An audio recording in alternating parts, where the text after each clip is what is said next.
Kapamilya forever.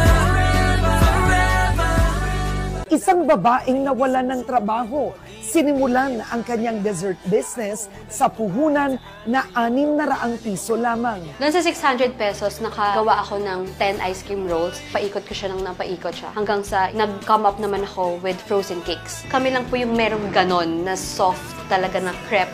Wala siya sa ibang market. Masaya po sa pakiramdam. Parang thank you Lord every time na nasusold out ako every day. Amoy na po natin ang simoy ng Pasko at syempre ang bango ng ube halaya na ito dito po sa Sampaloc, Manila. Mahina naman una kasi siyempre ayaw pa nila yung lasa, medyo matamis eh. Oo. Kailangan talagang hahanapin mo yung tamang timpla. Ayun, medyo lumakas na. Hanggang sa ngayon, may mga resellers na rin kami. Kuya, ilang kilo to? 35 po. Nakakailan ka isang araw nito? Sir po, 5. Subukan na po natin ang binabalik-balikan at ube halaya.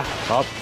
Buong buo. May puhunan! Kaya mo! Linggo, alas 4 ng hapon.